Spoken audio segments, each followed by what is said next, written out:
from Jakks Pacific and their bone-crunching action line. This is the Ringside Collection Series 2 Jim Cornette, a now vintage Jim Cornette figure, and I should probably say this now, I think he is one of the greatest managers of all time. I think he is one of the most underrated bookers of all time, and I'm also very scared that by the time this video comes out, there's going to be another thing that he said that pissed a lot of people off. I don't necessarily always agree with the guy, but hey, he loves his wrestling, he knows his wrestling, and I've always wanted a toy of the guy. So, I'm going to be honest, the figure toy company one never cut it for me, so we're hoping that Jakks gave us a pretty good Cornette. So I should say this now, even though Jim Cornette is in the style of the bone-crunching action figures, and he is technically listed as a bone-crunching action figure, he is not himself a bone cruncher. He is entirely made out of plastic, as were almost all the managers. This was a thing they did for a while where essentially, if they weren't going to get a proper retail release or they weren't a wrestler, to save money, Jakks would just make them out of plastic.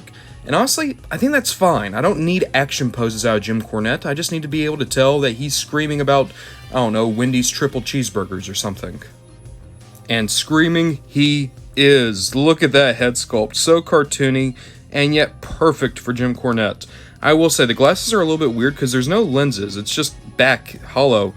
It's a very weird way to depict glasses on a toy, but it works. Alongside that, I really do like this attire. I want to say I would have wished that we got one of his louder outfits. He was always known for his obnoxious suits, but the gray suit with the purple and the kind of black and red tie, it works. It is fine.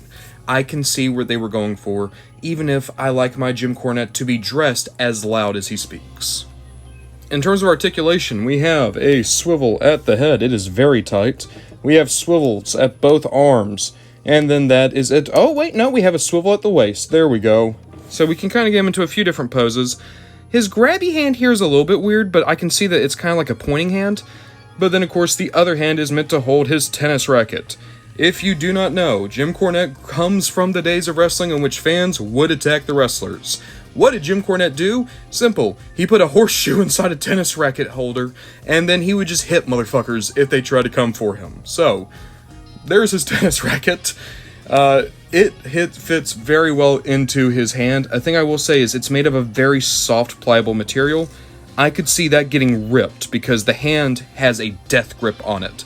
So, when you put it in, be aware it might never be coming back out, but that's fine. In terms of accessories, we also got this, a headset.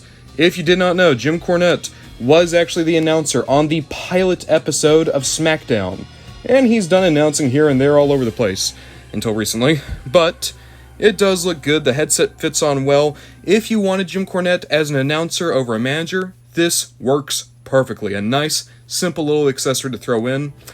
I don't necessarily know if I'm super big on it, but I think it works.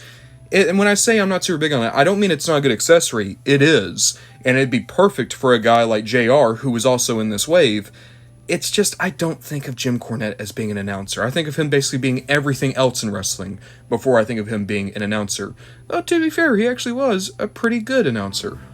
Alongside all that, we also got a display stand. I don't know if you would need this. The figure stands up really well by themselves, but if you did want to put them on, you can see he has a little hole there in the foot. You put him there, and there. I guess technically this is an adult collectible now because we have a display stand. It's a simple little thing. It helps better with a lot of the bone crunchers who get loose in the legs over the years, but I do appreciate that it's here if you wanted it for Jim Cornette. Of course, Jim Cornette had a faction known as Camp Cornette.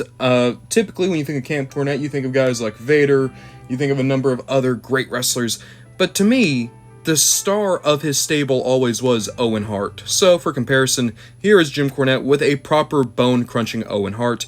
As you can see, you can definitely tell that's made of a very different material than Jim is, but at the same time, I think it works really well. Jim fits in very well with the bone crunchers, and considering it was made by Jakks at the same exact time, I think it was a smart decision to make him look slightly different, because he's not a wrestler, but make sure that he stylistically still fit in well enough. Look, the Hasbros are always going to be my favorite wrestling toy line, but the Bone Crunchers are a close second, and as I've picked up more of these guys over the years, it's made me realize just how great the roster really was. So I'm going to start going more into the Bone Crunchers. I'm going to start reviewing them a bit more often. I think for a while going forward, Saturday is going to just be retro wrestling toys. So any new Hasbro or Hasbro-like figures will be reviewed on Saturday. Bone Crunchers will be on Saturday. Toy Biz figures will be on Saturday. And I'm really happy to have this Jim Cornette in my collection. It helps. It fills out that new gen, early Attitude Era part of WWE canon. And he does look really, really good. My one issue, the one thing that's holding me back from fully recommending this Jim Cornette figure, is the price. Nowadays, he goes for $45. He is the only WWE released Jim Cornette figure. He's the best Jim Cornette figure to this day. And for that, you have to kind of pay a price. So if you're a member of the Cult of Cornette, if you just love this guy and every single opinion he's ever had, sure, pick it up. If you're like me and you respect him, even if you occasionally kind of have to step away from some of his thoughts, I think he's still worth it in terms of being a figure, in terms of being a legendary figure, literally in the world of wrestling. Otherwise, maybe just pick up this Owen Hart and Shawn Michaels instead.